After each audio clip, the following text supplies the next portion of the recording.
Hey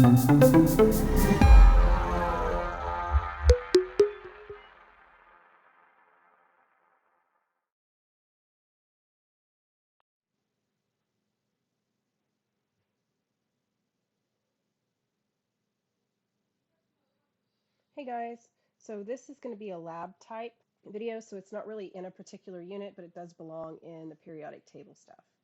All right, so we're going to talk about photoelectron spectroscopy, what that is, and how to read the spectra.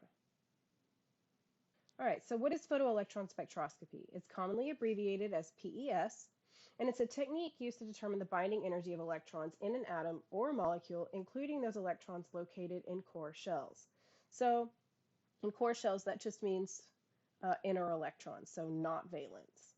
So basically what happens is high energy incident light, usually X-rays or UV, is used to eject a single electron from an atom. And here's a small picture to kind of give you an idea of what's happening, even though this isn't just an atom, this is a metal.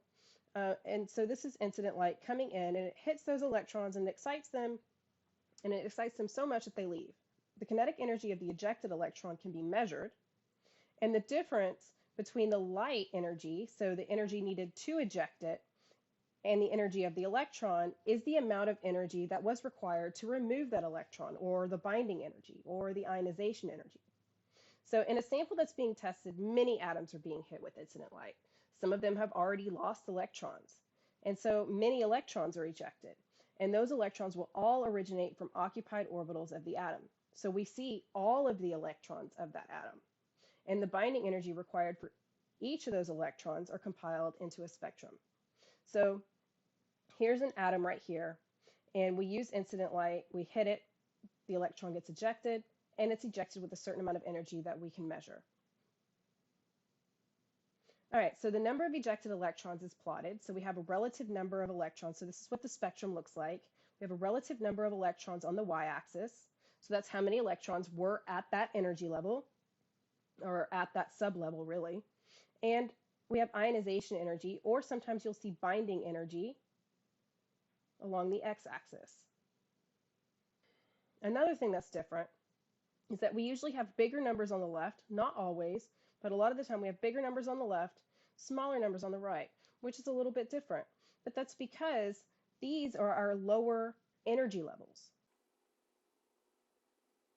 So those electrons require more energy to be removed because they're closest to the nucleus. So closest to the nucleus is lower energy levels.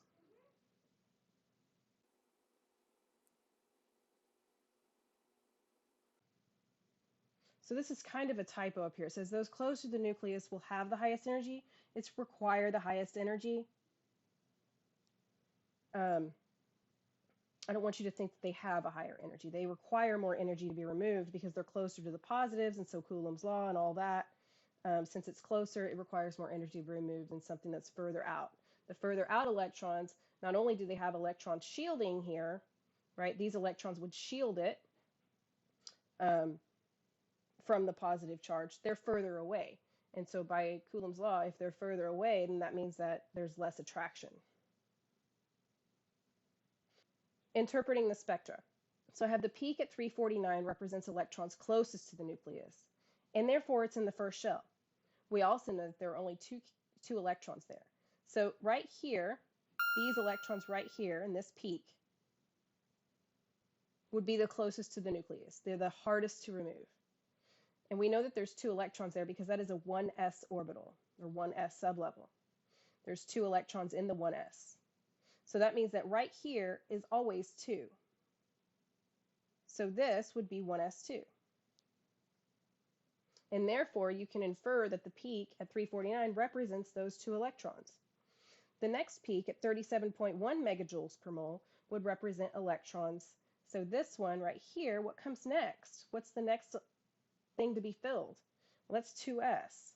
So it says would represent electrons in the second energy shell. And the height of the peak is the same as this peak, so that has to be for 2 electrons.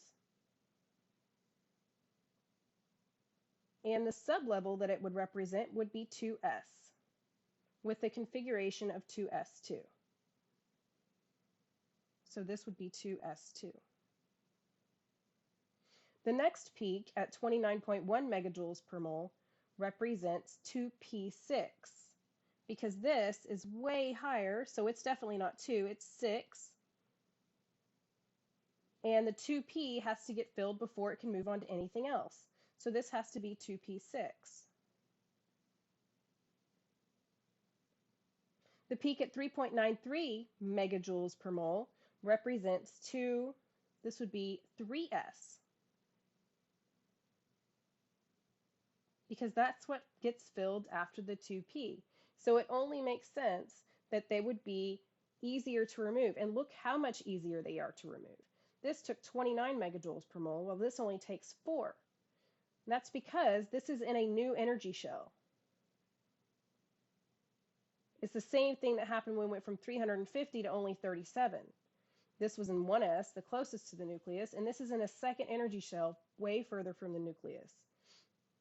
The 3s is even further from the nucleus, and it has electron shielding. So the peak at 3.93 megajoules per mole represents 3s electrons. The peak at 2.38 megajoules per mole represents 3p6 electrons, because this height peak is the same as this one, and that's 6 electrons. The last peak at 0.42 megajoules per mole would be 4 electrons in the 4s sublevel. Now this peak is different because its height is half the size of this second one. So that means that this would be for 4s1.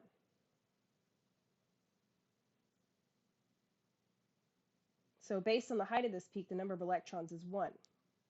And so we can identify this element as having the electron configuration 1s2, 2s2, 2p6, 3s2, 3p6, 4s1. And so this would be potassium. All right, so a couple little details. All electrons in the same subshell will have the same binding energy. So subshell or sublevel will have the same binding energy. So all 2s electrons will have the same binding energy for that atom. All 2p, all 5s electrons will have the same ionization energy of a particular atom. We're not comparing atom to atom. If they're all of like potassium atoms, of course, we wouldn't have 5s. There is one peak for every different kind of electron. Peak height corresponds to the relative number of electrons in each shell of an atom. So we could have 1 billion atoms, and so we would have 2 billion 1s electrons. But it basically makes it relative to one another so that we see a ratio of 2 to 6 or 1 to 3 or something like that. As effective nuclear charge increases, the binding energy will increase. So this is where we compare atoms to atoms. If it has more protons, it has a higher nuclear charge, and therefore the ionization energy is going to be much higher. Binding energies of an electron will differ for an atom versus the same atom in a molecule. Now, we're not going to look at this for molecules, but I want you to realize it would be different because atoms can affect each other in their environments because of electronegativity. All right, so we're looking at this next spectrum, and this one looks a little bit different. It was made a little bit different. We've got the highest energy here and the lowest energy here. So we're basically reading from right to left, but up here is the highest, and down here is the lowest. So you just make sure you read from the highest energy because that's going to have the highest ionization energy, so it's the closest to the nucleus. So, and then we have our relative number of electrons at the top of the peak. So here's 2 electrons, so this is 1s2, and then we have 2s2, and then down here we have 2p6, 3s2, and then 3p1. So we want to know which element this is, and this would be aluminum. Now, you could either use the electron configuration as a justification, so we have 1s2, 2s2, 2p6, 3s2, 3p1, or you could say, well, this has 13 electrons, and it's an atom, so that means it's got 13 protons, and that would be aluminum. All right, the spectra above are for nitrogen, oxygen, and fluorine, respectively. What is the general trend for the ionization energy across a period? When looking at the spectra above, does this trend hold true? Why or why not? All right, so this one says that this is for nitrogen, this is for oxygen, and this is for fluorine. And since we're talking about trends, I want to know where they are on the periodic table. Well, it says NOF on the periodic table. Nitrogen's number 7, oxygen's number 8, fluorine is number 9. And ionization energy increases going to the right. So we want to know if that's true for this. So really quick, this is 1s2, 2s2, 2p3, 1s2, 2s2, 2p4, 1s2, 2s2, 2p5. I just want to make sure that I have the right elements on the right spectra, and I do. So for nitrogen, if I'm going to remove valence electron, I'm going to remove it from 2p. And the ionization energy for that, whatever these units are measured in, is 1.40. Oxygen is 1.31. And fluorine is 1.68. What we'd expect to see is that fluorine is the highest, nitrogen is the lowest, and oxygen is in the middle. Well, we do see that fluorine is the highest, but oxygen is lower. So we're going to have to look at the electron configuration to figure out what's going on here.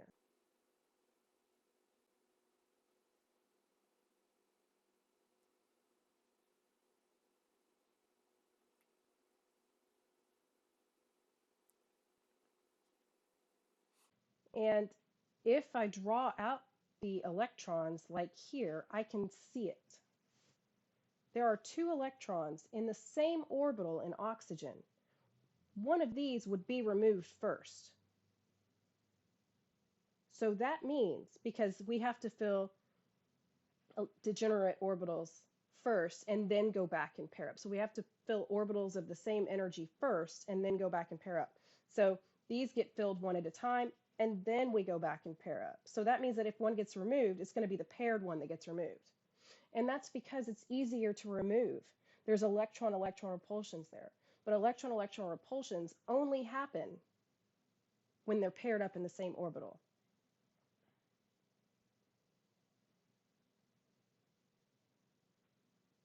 Okay, so that's why it's easier to remove the electron from oxygen than it is from nitrogen.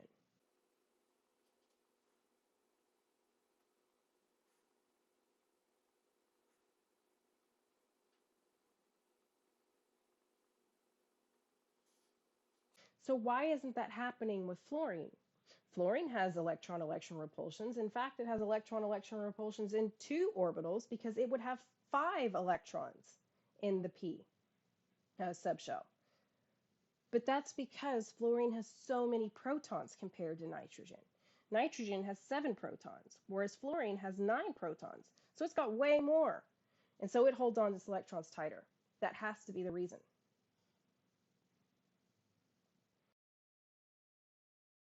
All right. So why are calcium's peaks slightly higher in energy than potassium's peaks? So calcium is the pink peaks, and potassium is the purple peaks. So this would be 1s2 for both of them. This would be 2s2 for both of them, 2p6, 3s2, 3p6, and then here would be 4s2, and this one would be 4s1. So 4s1 is for potassium.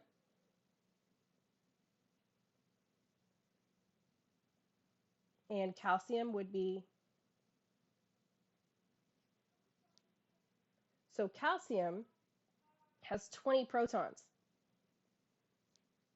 and potassium would only have 19.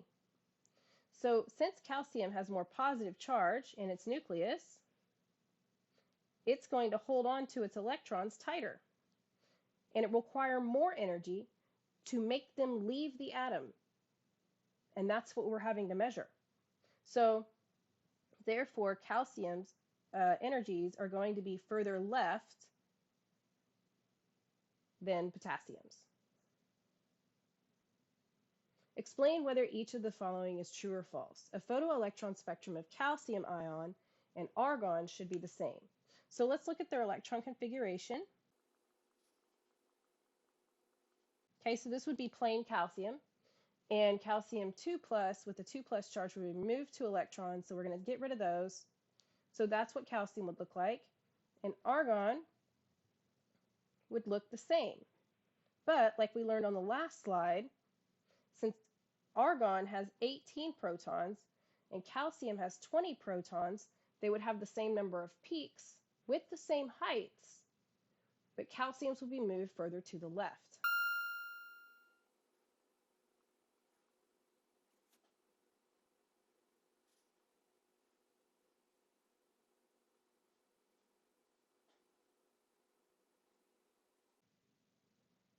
All right, the photoelectron spectrum of oxygen-16 and oxygen-18 should be the same. So both of these have the same number of protons because they're both oxygen. The only difference is oxygen-18 has more neutrons. They both have the same electrons. They would both have the same electron configuration, so there would be no shift. So this is true. So guys, that's pretty much it. You're just going to be writing a lot of examples and reading from them, and then sometimes you will have two atoms you have to compare, and you have to give a reason why one is shifted left or one is shifted right. And most of the time, it's because of more protons. So that's it. Good luck. Please let me know if you have any questions.